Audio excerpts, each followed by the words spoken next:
What's up, everybody? Welcome to another episode of Why We Love PlayStation VR. Sitting across from me this week and every week, the hyperbolic magnet himself, it's Desra. Right, magnet? Yeah, sure. Okay.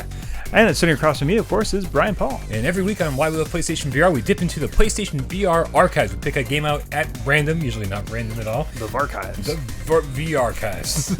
and we talk about it, man. We see if it's been updated. We see if it's been given any love from the developers since launch. Mm-hmm. But more than that, we like to ignore that. Yes. And talk about a game we're super excited about that just came out. Yeah, this week we're talking about Beat Saber. Spoilers. Yeah, this is going to be... If you're one of those people who likes to just watch two people like trash a game for 45 minutes, this is not that. No, stay tuned next week, though. Yeah. So, Beat Saber, made by Hyperbolic Magnetism, yes, now known as Beat Games. Right. Released on November 20th, 2018. That was so recently. Crazy, like just last week. Just last week, for $29.99. Mm-hmm. Just in time to work off those turkey calories. Turkey calories. Yeah. Fantastic. Basically, Hyperbolic Magnetism was started by like two guys, Jan Split-Ilavsky and Vladimir Lokimin Hrinkar. So, French. Yeah. No. Yeah, from the Czech Republic. Two guys from the Czech Republic. They made a bunch of smaller games. Like they look like pretty simple things, like maybe mobile or just like real independent PC games. Okay. Chameleon Run kept popping up every time I was doing a search for them. Oh yeah, all right. Okay. Yep. And so they made a bunch of small games.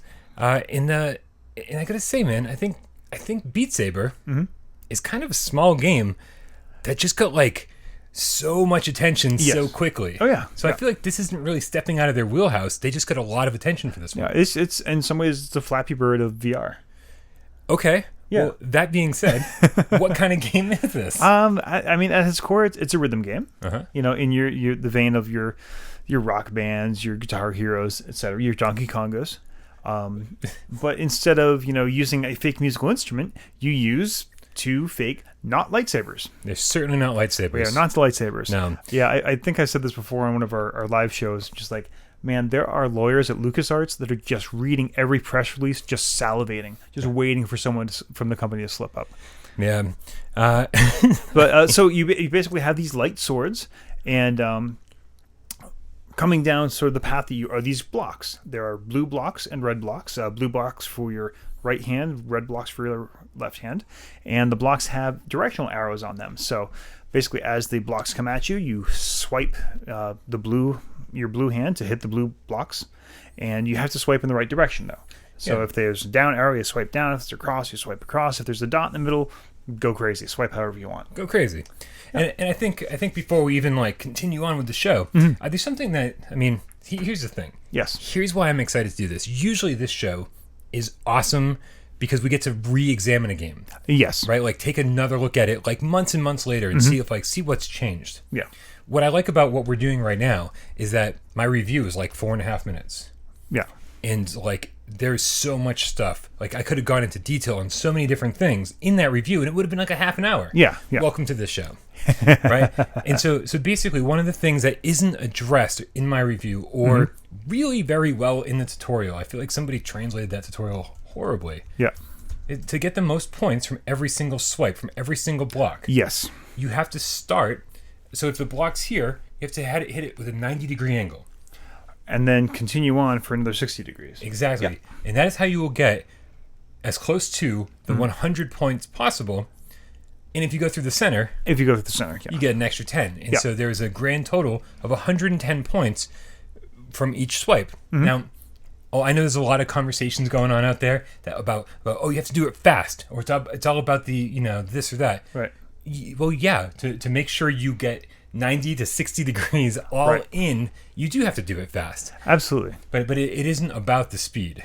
Right, and this is something it's funny, like a lot of people kind of leading up to this were asking me like, Des is going to talk about this because it's fencing and all that. And it's funny, like, for those of you who are like, Des is going to be amazing this because it's swords and fencing. Actually, in fencing, we don't want to do big actions like that because those are slow. Like, you want to go small, little actions like that. And that's why you were saying, like, you need to be fast because it takes a lot of time, at least comparatively, to do that full 90 plus 60 is 130-degree arc. And so to have time, right? No, 90 plus 60 is. It was a long day. I'm not gonna. Long day. Yeah, I'm not gonna bore you folks with the details, but it's. We're gonna spill the beans. It's Thanksgiving Eve. We got places to be. It is Thanksgiving Eve. Things to do. But yeah, so that 150-degree arc. Yeah. So yeah, it just takes time to do that. So if you really want to get that full point, you've got to be fast and recognize the hits that are coming before they get there. Yeah, and I got to say, like, just to add an extra point to the style of game that this is. Mm-hmm. You know, we said it's like a rhythm action game. It's kind of like it's kind of like Guitar Hero or Rock Band, but more so than those games. This is about as arcade game-like as you can get. Yes. It feels like a classic arcade game. Yeah. Where, like, all you care about is points. Mm-hmm. And the only way to get better at it is by practicing. And it just, I mean, like Centipede and Asteroids, these are the things you'd play over and over and over again. Yeah. To develop your skills, to get better at it, to learn the patterns, and then to, like, you know, be on top of the leaderboards. And here we are, 2018 with online leaderboards. Yeah. And man, there's some people on that leaderboard that I can't wait to surpass. I can't even believe they're putting up those numbers already. It's insanity. Now, the other thing, what I do like about this is a rhythm game, but it is done away with that whole fakey instrument thing. Yes. Like, we all have the friend who's like, oh, I'm really good on Guitar Hero, so I know how to play music. And like, you're delusional. Or even Donkey Konga. It's like, no, this is just, it is rhythm based, but it's more like, DDR. In that it's just you're doing a physical action to those motions, but you're not miming any kind of instrument playing, except for one. I was thinking koto drumming or taiko drumming. It's a Japanese drumming style. I used to have a Taiko Drum Master for my PlayStation 2. Yeah, okay, but it's that kind of like, especially with the ones, there are some and we'll get to the specific on the campaign mode where you have to like have a certain amount of motion, and so you're really like doing this. And I just felt like the taiko drummer. And on top of all of that, what the game doesn't require of you, mm-hmm. that you instinctually add to the mix, yep, is it just right? A little flair. You're dancing. Yeah, you're dancing the whole time, like whether you mean to or not. But like, I feel like the game wants you to feel cool. Mm-hmm. Like the way that, there's very seldom like 4 or 5 blocks in a row that you have to swipe down the whole time. Yeah. If you see 5 blocks in a row, it's very, it's boom, boom, boom, boom, boom. We're going to be doing this all night, just so you know. But they basically give you blocks in a progression that feels natural, mm-hmm. and they'll mix it up. But it feels like the game wants you to succeed, and on top of that makes you, like, you just feel like these lightsabers, mm-hmm. you feel like a Jedi master, man. It is the weirdest feeling, because I was like, oh, this is going to be a fun game where it's like, rhythm and you're going to be swiping, boom, boom. Yeah. But at no point did I think I'm going to feel like a Jedi. Yeah. Until I picked them up, and man, I'm going to jump the gun here. Mm-hmm. Let's talk about how responsive these move controllers are. Yeah, it's really great. Yeah. I mean, it's just, we've had this discussion before, but pre-PSVR, I was on record many, many times talking about how crappy move controllers were. And again, I don't know what magical mojo happened between then and now. And, hey, we've been waiting for Beat Saber to come to PSVR for a long time now. The time was worth the wait. I mean, they've got it dialed in. They got every last squeak of responsiveness they could from this system. No, absolutely. And there's just like these little touches where, not only when you smack the block, mm-hmm. you can the vibration of it feels incredible. That is like it's perfect haptic feedback. And then when you're just like goofing around waiting for the level to start, mm-hmm. I'm constantly like, hitting them together. Yeah. Bzz, bzz, and like for some reason it just feels right. You can you tap the tips of them, you tap the middle of them, and the vibration feels the same. I tested it today. I was like, okay. Does it feel the same when I do this and when I do this? Yeah. And it does, but for some reason it still feels right. Yeah. It's a really strange feeling to play this game and be like, not only am I swinging lightsabers, but I'm playing a Rock Band style game. Well, I've got friends in the kind of the Boston sort of burlesque and dance community, and I just like, oh man, I just want to hand this to them and say, okay, choreograph something amazing. Because like for me, I can, I've got okay rhythm, but I don't have like the skills to be able to, do all the awesome choreography with it. I just, there was the video, I think when it was first launched, there was that girl in kind of like the, I don't know, the large skirt. It kind of looked like some steampunky sort of costume doing this. I didn't see it, but okay. I think I would want to. And she was just like very graceful and big with her emotions there. You can watch other videos of people playing it, but gosh, they're mostly trying to show off like expert level stuff. And you can't be graceful playing expert level stuff. I mean, I think you can. Yeah. I can't. Okay, but fair enough. Yes, us mere mortals. For sure. Yeah. So let's see. Well, you mentioned campaign mode. Yeah. So here's something that when it got brought from PC, it's been in early access on PC since May. Yeah, we should be clear about that too. It's like people, it came out. It's like, well, it's not technically fully released on PC yet. Yeah, if anyone's talking about like a price discrepancy, how it's $30 on the PlayStation and it's $20 on Steam, well, it's still in early access. And part of the benefit of buying something in early access is, well, you're not buying a complete game, but you are getting a discount on it. Right. So you can pretty much guarantee that when Beat Games finally gets all of these features into the PC version, like with the extra songs and all that stuff, then it's going to be $30 on both platforms. So if you're on PC, you better buy it now. And before anyone comments on us, we're talking about it being an arcade game. Yes, we know it is coming to arcades, but it's coming to arcades in Korea and China right now. VR arcades are a much bigger thing in Asia right now. They're really the whole idea just sounds disgusting to me. Yeah, well, there's one right down the road from us. In Marlborough, but I'm not going. Yeah. But so there is a Beat Saber machine out there that is kind of already being launched. So yes, we are aware of that, but it's probably not coming to your neighborhood anytime soon, unless you're in Korea or China, in which case send us videos. And if you're watching this, just pay the $30 and buy it, so you don't have to go to an arcade and put someone else's sweaty germs on your face. There's that too. But the campaign mode, which is new to the PlayStation VR version, PC will get it soon. There's people out there being like, well, PC has custom songs and mod, whatever. We know, man. Yeah. We know. We understand that, like the mod community. There's a whole mod community on PCs, and it's just something you get used to as a console gamer. You go, well, no, we don't get that kind of stuff. Right. We're gonna be paying for DLC from now until the end of time. Yep. And I'm kind of okay with that. But we also get things that work. Also true. So yeah. I've never had to reinstall drivers. So how I gotta ask, because when I did my review, I had not completed the campaign. No. My goal for today was to complete the campaign before you got here. And did you? I did not. No. But I will tell you, I got very close. Really? I'm only a few missions away. That's terrifying. Here's the shocking part. Yeah. Okay. So if you're playing the campaign and you're like, damn, Brian, you must be good.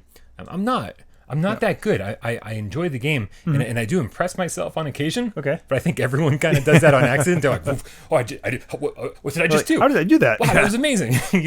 But the thing is I think the only ding, we were talking a little bit earlier today, the only ding I have against this game at all comes from the campaign mode, because it starts you off so easy.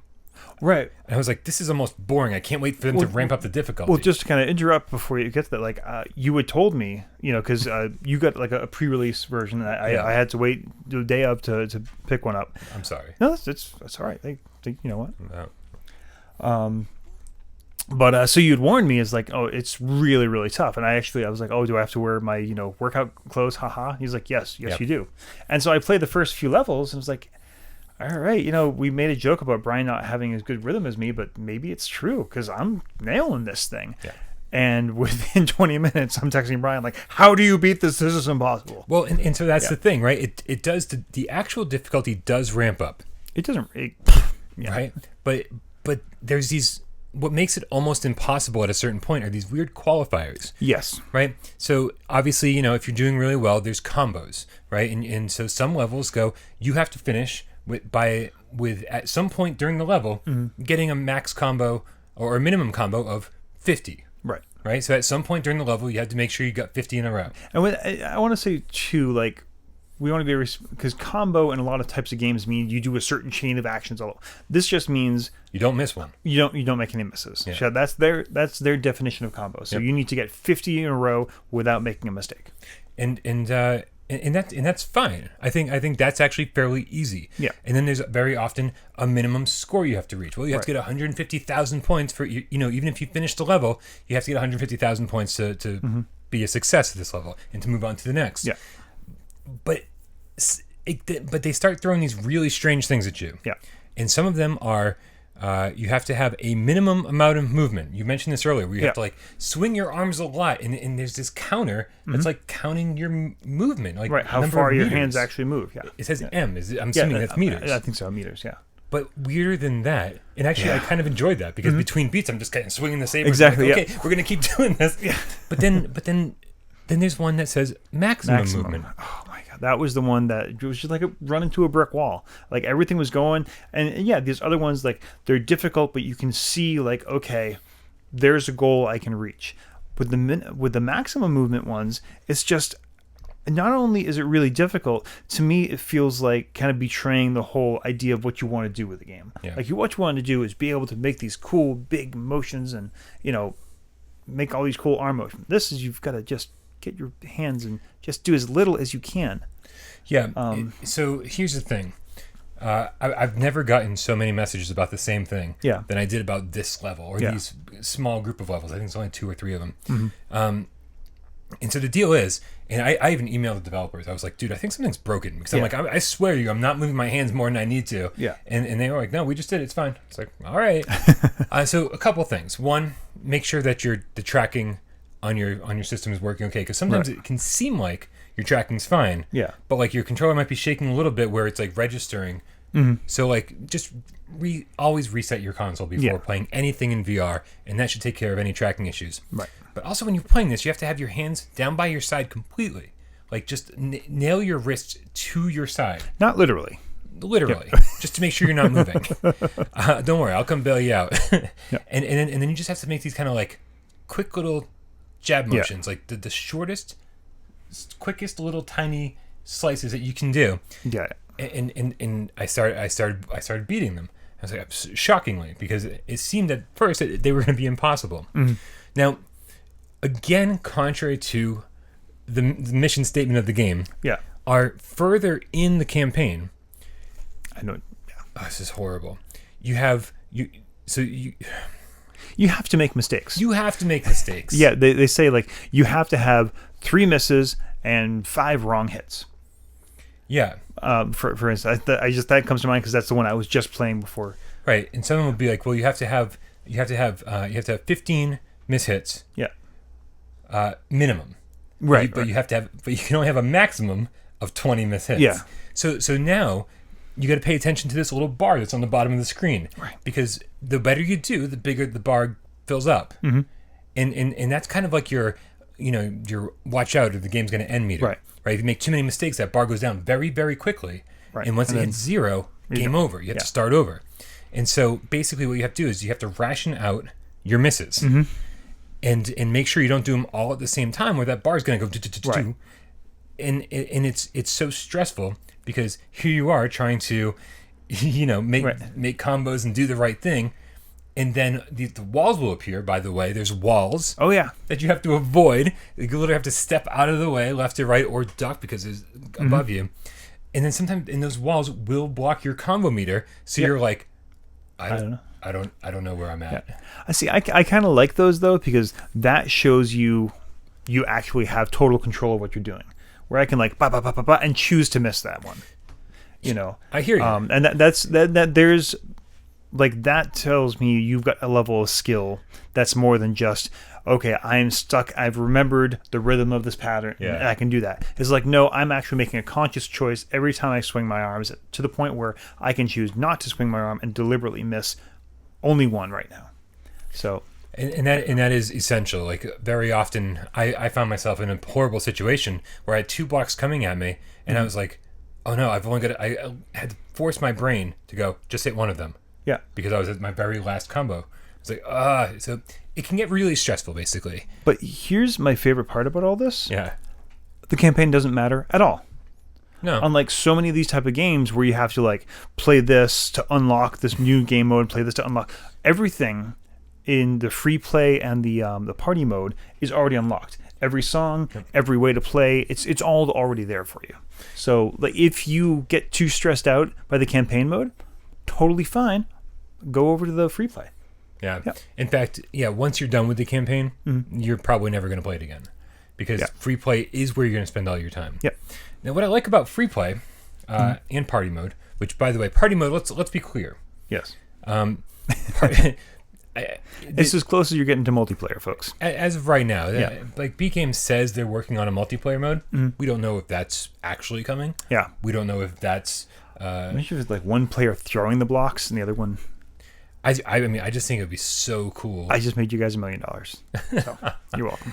I just think it'd be cool to stand there next to somebody and like be watching them do it at the same time. Yeah. And like just trying to like not be the first one to miss a block. Yeah. I don't know. But so when we say multiplayer party mode, the reason we didn't really talk about it in the review is because there's not really much there. Yeah. It is very much a pass the headset mode. Yes. Where instead of your name your PSN ID going up on an online leaderboard, instead at the end of every session, you put it you type in your name and it goes into a local leaderboard. Right. And so if you're playing with a bunch of friends, you can pass the headset around and you can kind of play all night and so you can see who's the best. Right. Yeah. I mean, it's a nice addition. Functionally, it's no different than free play though. Like the songs are the same, the modifiers you can do are the same. So it's nice, but I don't know. It's not quite what we're looking for multiplayer, I guess. It's certainly not, but but for right now, it is the best we have, and I do feel like this is such a party game. Yeah. I want to take this thing. I'm not taking it to Thanksgiving. There's too many kids, but I really do like that. I want to like go show it off. This is the game that's. We say this all the time. We just said it about Astrobot. Yeah. If it's somebody's first time in VR, what game do you put them in? Now it's this game.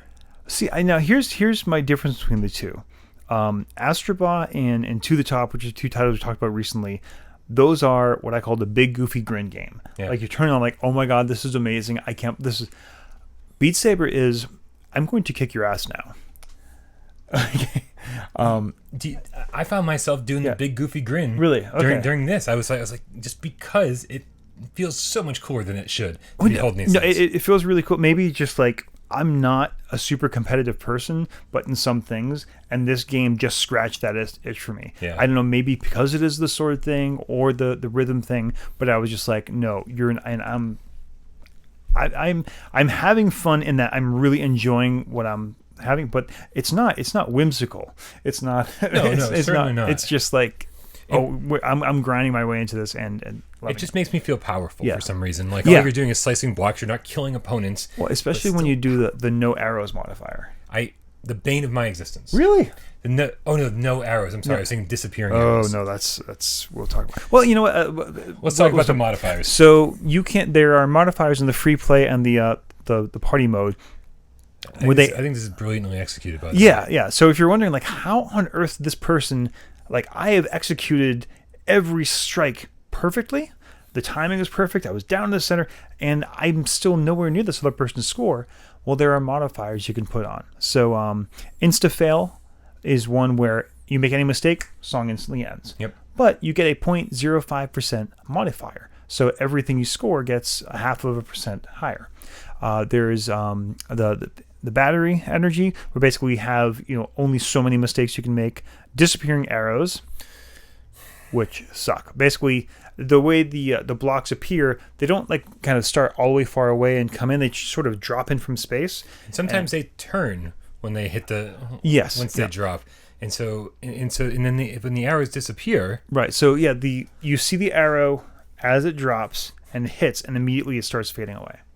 So you have to memorize the pattern, or a little kind of tip I figured out. You see them kind of breaking down as it comes closer. So all you have to remember is just see that pattern. Remember that if it's on the top, you slice down. Yeah, but it does. For me, it just disappears too quickly. Yeah, it does. And in fact, because of that mode, I started noticing how I play. Yeah. And my vision is focused at a certain level where my vision is just after they would disappear. And so if I was only looking there during that mode, I wouldn't see any arrows ever. Yeah. And so, right. And so it forced me to like look out into the distance and do that and not be paying attention to what I'm doing. Yeah. This game breaks my brain in so many ways. When a blue block, which is designated to your right hand, comes down on the left side, like that my brain just falls apart and goes, oh, I was supposed to hit that with the other saber? Yeah. But it was over here. And that's or when they swap. So you'll have times with the blue and red will be coming down and they'll swap like at the last second. And you've got to swap your wrist to match. Yeah. It definitely screws with the things that occur naturally in my brain, and I have to say that like we talked about Headmaster, right? Yes. Remember in Headmaster, like I said the first day I played it, I was garbage at it, and then I went to bed. I woke up the next day, and my brain told me that I was like, "You're good at this now. Go ahead." And I dropped back in. I was like, "Oh, I got it. Yeah. I'm good at this now." Yeah. The exact same thing happens to me with Beat Saber on a daily basis. Okay. Like my brain will like confront a new challenge, like disappearing arrows. And the next day I'll wake up and I'll be like, oh, I'm better at this now. Yeah, well, there's also something to be said for the repetition, because what's fantastic about this, and may not be so great about a lot of, like, especially with, say, Guitar Hero and other games like that, where there were mods and people had their own things, or like even worse, the automatically generated ones. Yeah. It didn't quite feel right? Like stuff was coming at rhythm, but it doesn't. Every single song, every beat, every box has been thought about, has been designed by the team to work and make sense. Yeah. To be challenging, no question. But once you've learned the patterns and the beats, going through it, eventually, like, you start worrying more about execution. Like, you learn that something that was impossible for you the first time you saw it. After you've done it a few times, your body gets to the rhythm of it and starts to figure it out. Yeah. I found a lot of times in some of the songs, like, you have this really intense pattern, and all of a sudden there'll be a dot one up here, like, oh, that was a cymbal crash. Ba, ba, ba, ba, ba, nice. Right. Nice. Well, the thing is we talked about the two people that founded hyperbolic magnetism. Yeah. But we didn't talk about the person who is now the CEO, and that is Jaroslav Beck. Now, Beck, I love Beck. Well, he is the composer of the entire Beat Saber soundtrack. No. So in maybe the PC in the PSVR version, there are some local artists and other artists. The initial let's rephrase this. Let's put a pin. That's why I put a pin in that. The initial 10 tracks. Yes. And then the 5 bonus tracks. Right. I was thinking I went to YouTube today and I typed in Beat Saber soundtrack. Right. And I listened to it. Yeah. We didn't even talk about this, and of course all of them were composed by him. But that was the first 10. You're right. Right. That was my one. See, the reason I jumped on that was my one does nugget for today. Because one of my favorite songs, Rum and Bass. Yes. Which is a pirate themed drum and bass song, and just like the beat is it's awesome. That is from a DJ, writer, whatever, named Boom Kitty. Yep. Who's from Boston. Did not know that. Yeah, local guy. So hey, good on you. Yeah. So have you guest on the episode or something? yeah, definitely. But the thing is excuse me. Sorry, Beck. No. You were totally on this. Oh, what I was gonna say is that this is a music game, and it took us 30 minutes to start talking about the music. Yeah, fair enough. What do you think of the music selection? It's great. Legend is amazing. It's exactly, I think, what you want for this kind of game. Yeah. It's drum and bass, it's house, it's very techno, and even the songs that aren't really techno, like Legend, is a little more kind of hip hop. There's like a vocal track over it. The music itself is just still that driving drum and bass, ba ba ba, which is what you need for this kind of game. And it's, don't get me wrong, it's not like you're just robotically doing that. It does, do triplets and things like that. So the pace you're doing stuff at does, change. The tempo does change, but it's still very driving, very relentless. Yeah, this is one of those games that like, again, we always say wear headphones. Yeah. But holy crap, man. No. Definitely wear headphones. And have you tried it without headphones? Yeah. Okay. Have you tried it with headphones in and the TV on at the same time? No. Because I did that today. Okay. And there is a noticeable lag. On your TV? Between what's happening in my ears and what's on the TV. It's not huge. It's not like game-breakingly so. But I did notice there was just the hint of an echo between what I was hearing here and what was coming out of my TV. So definitely play with headphones. I mean, I would definitely say play with headphones anyways. I'd be interested. I didn't have time to experiment with this, so like seeing if I did better or worse. Interesting. With the audio cues, because I almost more than the visual, I was really on the beat. Like I was on the audio. That's what was making me decide when I was going to switch. So yeah, I just. Well, what I was going to say about all this, and that'll be definitely something I'm going to look into. I'm very curious about this now, but this is not music I would ever listen to outside of this game. No, okay. It was. I would. I was like, I was watching, I was watching the trailers, and I was watching, like PC gamers and stuff play this game as we're waiting for it to come out to PlayStation VR. I was like, this music's all right. Yeah. This is just something that would have been like 20-year-old Brian would have loved this, because he was on drugs and drugs are amazing. But but I don't know if I'm going to love it. And I'll tell you, you're absolutely right. This is the kind of music you want for this game. Yeah.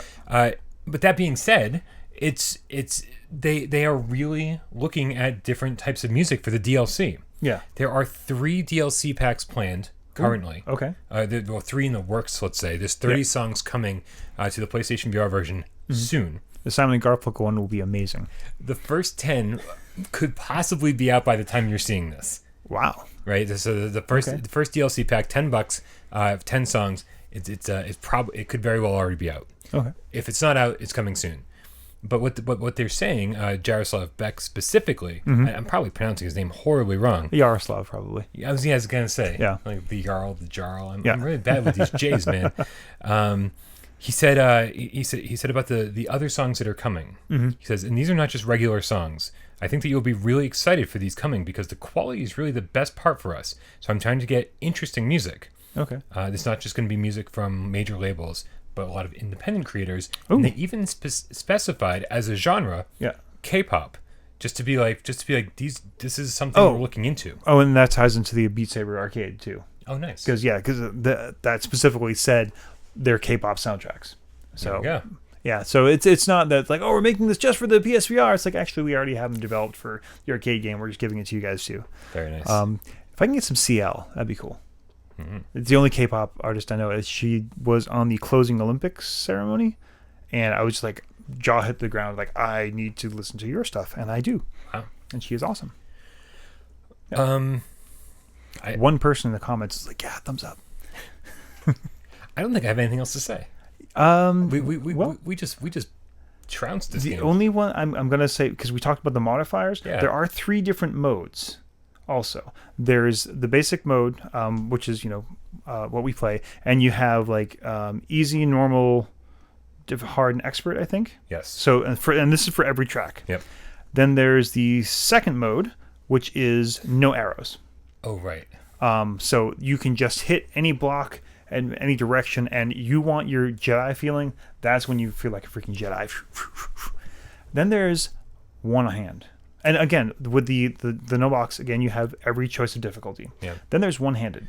Now, one-handed or one saber mode, a little confusing for me. Okay. Because if I'm correct, yep, only 5 songs or something like that. It's not all of the songs. Oh, I didn't notice. It happened to be everyone I looked at, but maybe I just looked. But they're all only one difficulty. They're only expert. Only expert. Holy crap! Did you try any of those? Oh yeah.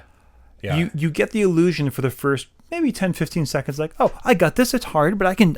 No, you don't. You don't got this. So we were saying that like when there's a series of blocks, it makes sense. If you get the first one, if you go down, then you're gonna be like up, down, right?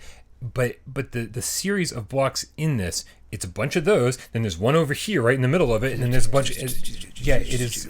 You just need to learn these patterns, and it needs to become second nature. Yep. Fast. Yep. The downside of all of this is that we get a comment, and I'm sorry I don't know what your name is because I didn't think to bringing this up ahead of time. Okay. We got a comment from somebody who was whose girlfriend was super excited to play Beat Saber. Yeah. Because she knew there was a one-handed mode. Yeah. She only has one hand.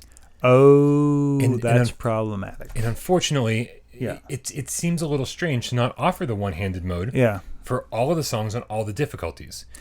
Yeah, I could definitely. I mean, we live in a strange world of that. Like most games try to be not strange world, a fortunate world where most games try to be as accessible as possible to the most number of people. I feel like it would have just taken one extra step for them to do this, or at least give multiple difficult. I mean, I guess you could, like, one of the modifiers. So we only talked about the positive modifiers that made things harder. Oh, there are negative. There's a couple we should blast through, right? There are some negative modifiers too. One of them is slower. Basically, it slows the pace down. I don't think it'll slow it enough to make that one-handed mode possible. It's so difficult. But yeah, now that you mentioned that is such a clear kind of miss. Hopefully, we'll see that in DLC. But what were the other ones? There was slow down. There was no obstacles. No obstacles. No bombs. Did you hit a single bomb while playing? Yeah, but only wicked late in the campaign. I've never hit a bomb once yet. They start putting them in like precarious places. Oh, do they? Okay. Yeah. No obstacles, no bombs, no fail. You simply can't fail. Yeah. Yeah. So. Yeah, so I do feel bad suddenly for that comment hit me, and I was like, oh man, it's like they were so close to nailing this. Yeah, right. Or you could you could easily just shut off all the red. No, exactly. That's what I'm saying. Yeah. It seems like it would have been real easy to implement this for all the songs and all the difficulties. Or maybe they were just like, no, if we're gonna do one arm, we want it to do. Okay. Yep. Yeah. All right. So I guess we'll. Rate the sucker. Yeah. All right. So our rating scale is pretty easy to understand. A 1 is you have to buy this. If you have a PSVR, games like this are the reason you bought one. It should be in your library immediately. 2 is, yeah, sure, why not? If it's on sale or if it's a genre you particularly like, go ahead, knock yourself out. It's probably worth it. And 3 is no, do not buy this game. Friends don't let friends buy crap. We need to vote with our wallets and tell developers we will not accept this kind of treatment. So 1, 2, or 3. What do you think? So 3. One of the things I didn't expect Beat Saber to be was atmospheric. I was like, here's a rhythm game, and it's gonna hit the blocks, and it's gonna be that, and it's whatever. But man, when I put that headset on, and everything was crystal clear.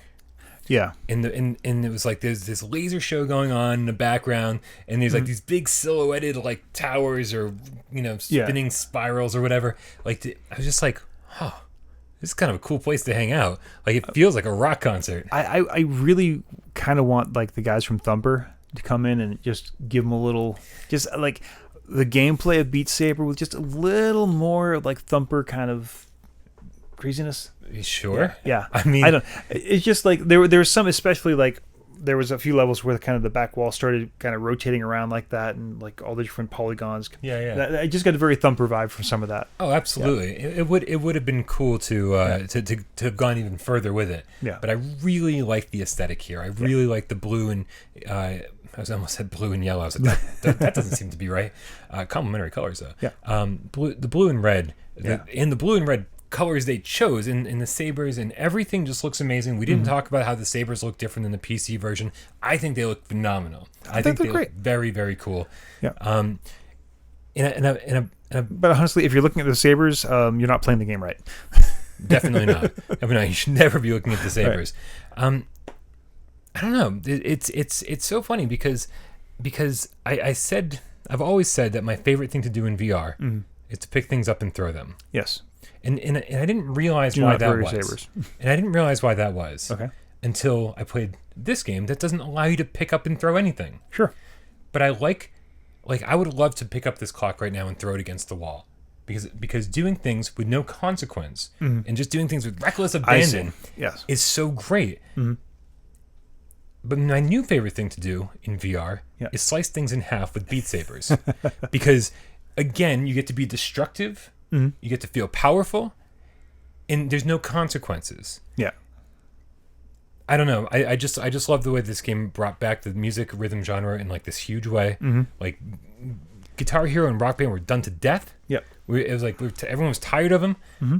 Good to go. Yeah. Right. It was like, okay, well that was a fun decade. Goodbye. We'll never see you again.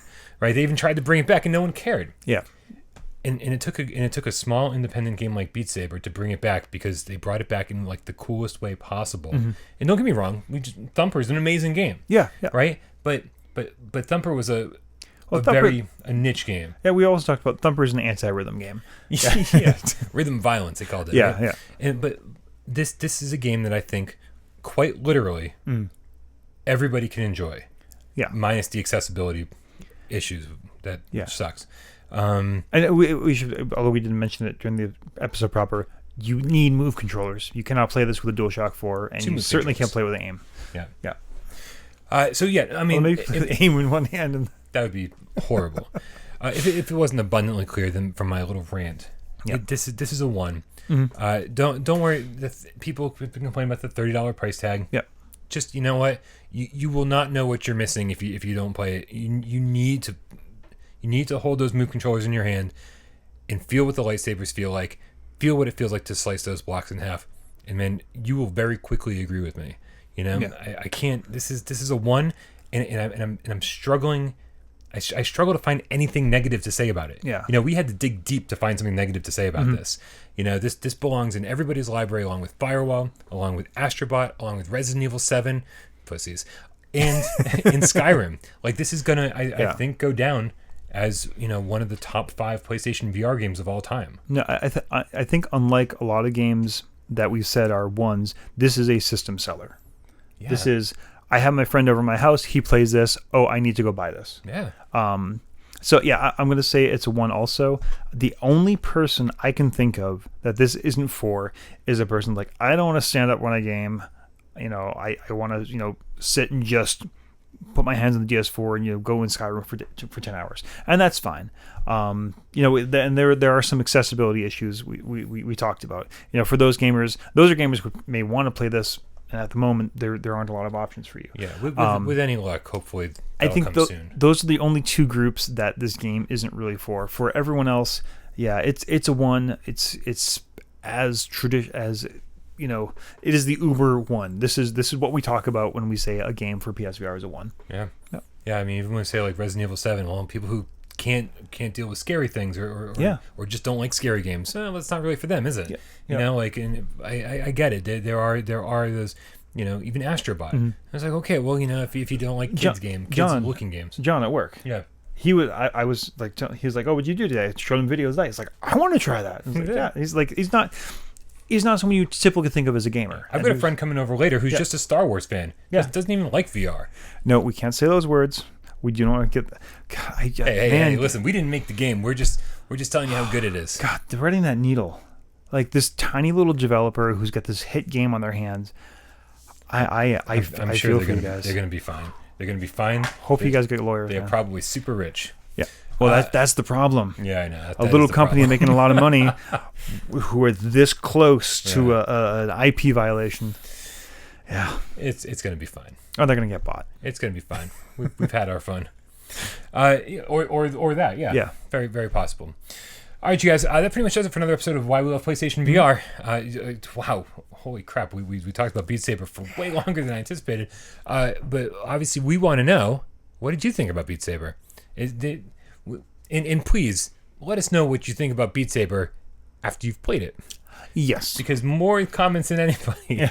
We've seen way too many comments. This looks stupid. Yeah, this looks stupid. There's not enough songs. It doesn't have the PC mods. Okay, well, you know what? Play it. Play it on PlayStation VR and let us know what you think. Because those are the opinions we care about, and those are the opinions I want to hear. I'm very curious. Yeah. Also, what are the games you want us to talk about? God, you know, poor Battle Mode Brainbridge. Every week he's like, Werewolves Within, guys, Werewolves Within. And I'm like, that's an excellent idea. We should do that one of these days. We will. Absolutely. Possibly. We promise. We promise that possibly we'll do it one day. When there's only him online to play with. Very possible. We were going to actually have to recruit him to do that episode. Yeah, we probably will. We're not even going to be able to surprise him with it because he's going to have to be there for it. All right, you guys. Thank you again for tuning in for another episode of Why We Love PlayStation VR. I'm Brian Paul. I'm Des. And we'll see you next week.